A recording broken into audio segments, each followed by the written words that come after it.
ఈరోజు క్రైస్తవులు కూడా చేస్తున్నారు. ఏంటి, ఇంటికి ముందు కడతారు, కాళ్ళకు కడతారు, చేతులకు కడతారు. ఏంటి, తాళ్ళు.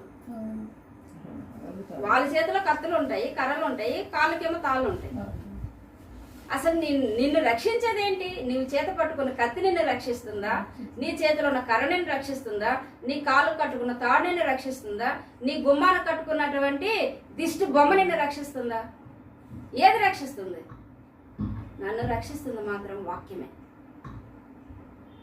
యేసుక్రీస్తు ప్రభు నమ్ముకున్న ప్రతి ఒక్కరిని రక్షిస్తుంది ఆయన యొక్క హస్తమే. దీనికోసం నువ్వు కత్తి పట్టుకోకర్లే, కర్ర పట్టుకోకర్లే, మరి దిష్టి బొమ్మలు పెట్టుకోకర్లే, కాళ్ళకి తాళ్ళు కట్టుకోకర్లే, ఇంత ముఖాలకి దిష్టి బొట్లు పెట్టక్కర్లే. ఇవి క్రైస్తవులు కూడా చేస్తున్నారు. చాలా జాగ్రత్త. యేసుక్రీస్తు ప్రభువే ఒక కీడు అనేది వస్తుండగా అనుమతిస్తే నువ్వు కట్టుకున్న తాడు దాన్ని ఆపుతుందా? వాళ్ళంటే అజ్ఞానంలో ఉన్నారు, కట్టుకుంటారు. నీకేమైంది? సేవకురాళ్ళు కూడా చెప్పడం లేదమ్మా, ఎందుకు ఈ తాడు కట్టుకున్నావు, ఎందుకు ఆచారం చేస్తున్నావు, ఎందుకు అక్షింతలు, ఎందుకు నలుగులు? ఈ పెళ్ళుల దగ్గరికి వచ్చినప్పుడు, చావుల దగ్గరికి వచ్చినప్పుడు, పుట్టుకల దగ్గరికి వచ్చినప్పుడు ఎందుకు ఆచారాలు?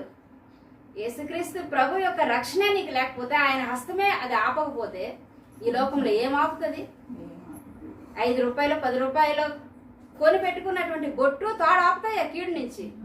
వాళ్ళకంటే దేవుడి మీద నమ్మకం లేదు కనుక వాళ్ళు కట్టుకుంటారు. నీకేమైంది? నీ దేవుడి మీద నమ్మకం లేదా? నీకు దేవుడి మీద విశ్వాసం లేదా? మరణాన్ని జయించిన దేవుడు, మరణం నుంచి నిన్ను తప్పించిన దేవుడు ఈ లోకంలో ఉన్న కీడుల నుంచి, లేకపోతే ఈ కీడుల నుంచి, దుష్ట శక్తుల నుంచి, లేకపోతే ఈ యొక్క దురాత్మల సమూహం నుండి నిన్ను రక్షించలేడా? మళ్ళీ దీని కొరకు మళ్ళీ పెద్ద దెయ్యాలు వెలగొట్టేటటువంటి ప్రార్థనలు.